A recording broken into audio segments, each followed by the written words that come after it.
Greetings, ladies and gentlemen, and welcome back. It is me, once again, screaming into the void of the internet. I know it's been a few days since I recorded. Nothing's really been going on that serious. Just been wage cage and sleep, pretty much. It does wear on you, it does wear on you. But we're fighting and we're trying to build for the future, and that we have to. As effed up as the world is, we have to, you know. But I do have a topic that I want to discuss as per usual today. Um, Nostalgia. Nostalgia, nostalgia, nostalgia. Were times really as good as we like to make them? Or is it just, rose tinted goggles?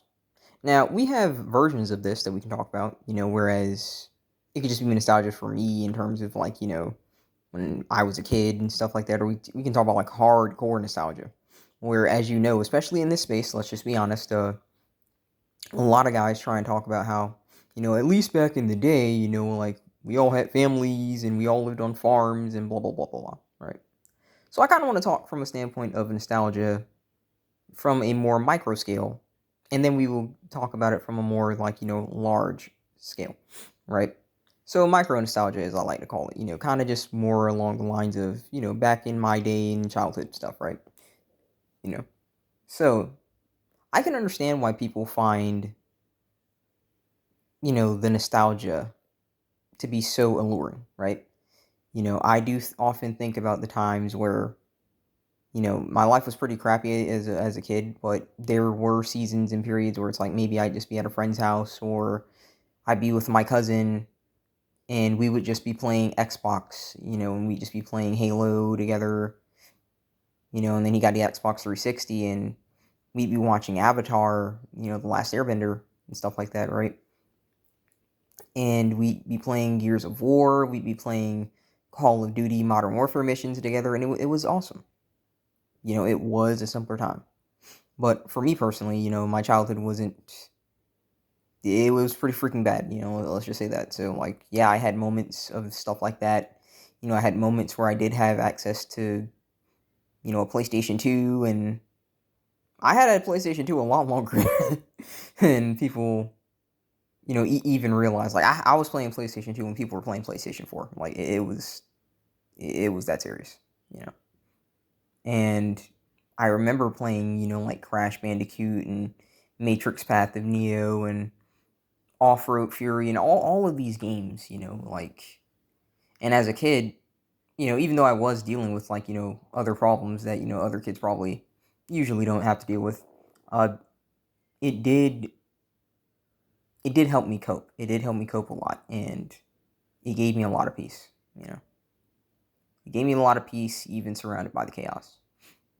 And when I think about nostalgia on a micro scale, I think that's the nostalgia that people think of. They think of a simpler time, like even with TV, like, the days of just, like, turning on the TV, even if you didn't have cable, because, like, I don't know if people all remember this, but I hope that some of them do, like, Saturday morning cartoons, like, you get up early just so that you can watch, Saturday morning cartoons. And they would just have so many things lined up. I don't remember what channels it'd all be. It would always be different, but, like, what was it, like, 4Kids TV? You got 4Kids TV, I think.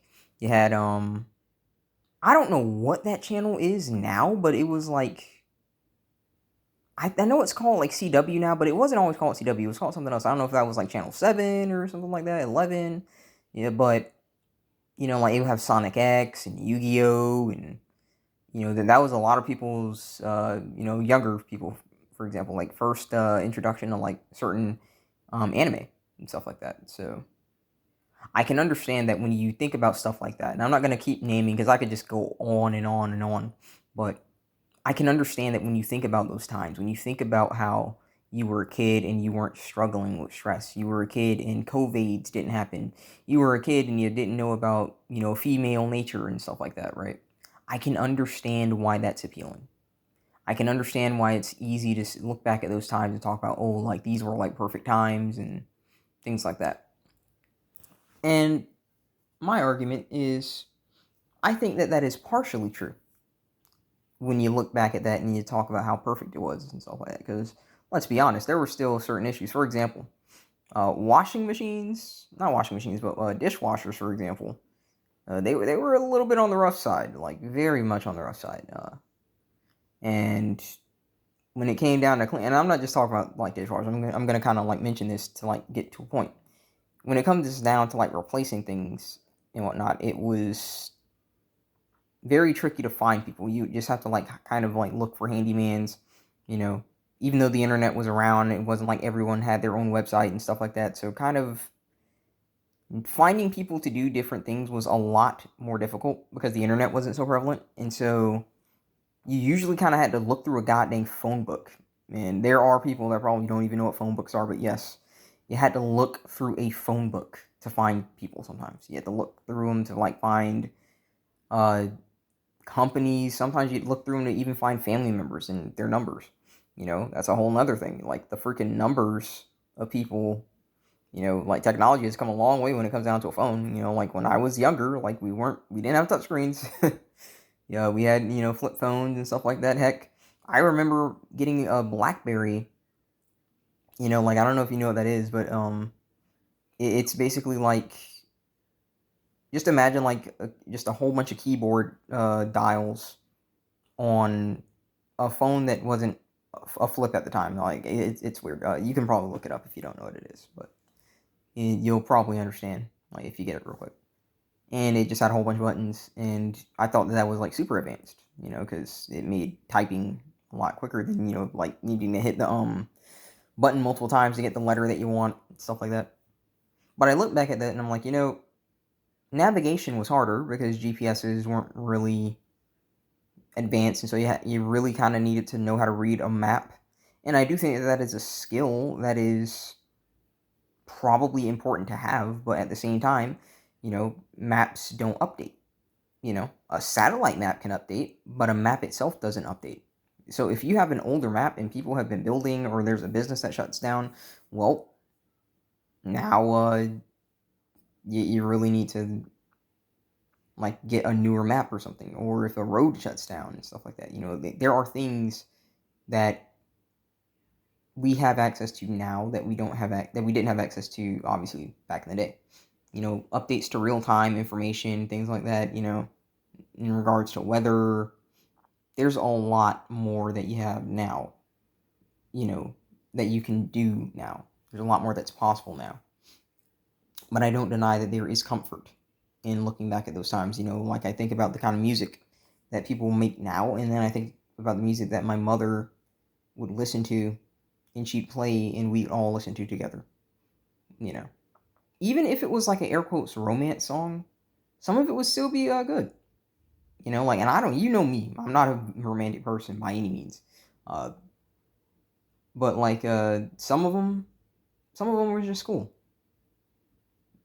Like I don't know what it's called, but like it's like kind of like a disco song. I think like we gotta like get right back to where we started from, so something like that. That I like that song. I liked listening to that with my mom. You know, Dancing Queen, like she listened to like a lot of disco, like older songs back in the day. Michael Jackson, oh my gosh.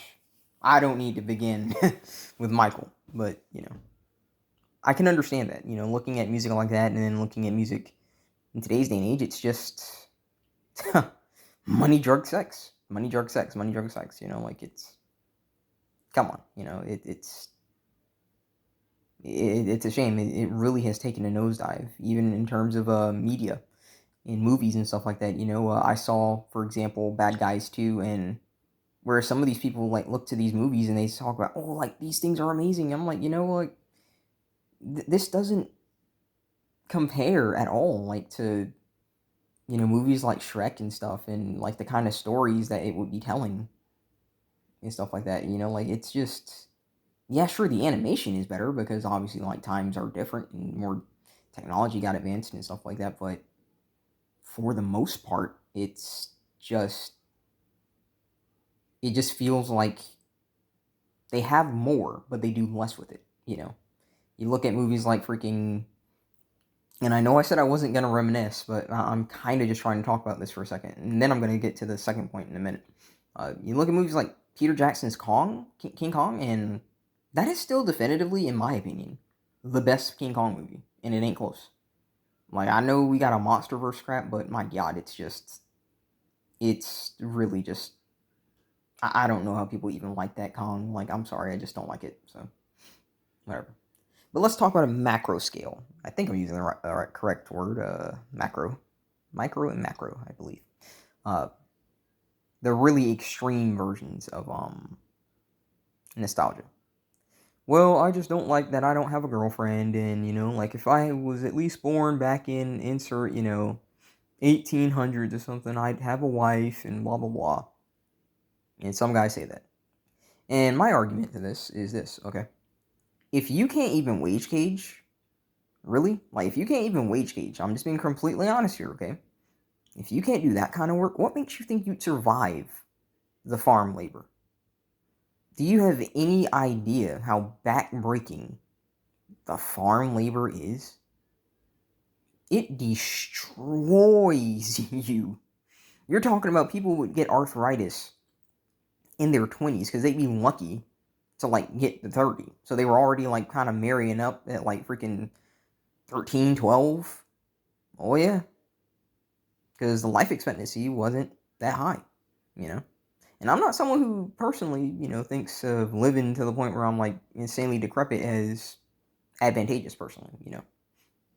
For me, like, what's the point of aging when you're getting kind of weaker and weaker and weaker? Now, I don't mean that in that way. I'm not saying that if you're like old and you have no reason to live. I just mean there are disadvantages to like being that old and losing your independence and things like that. So, you know, usually if you want to age, you want to age and still be independent, obviously.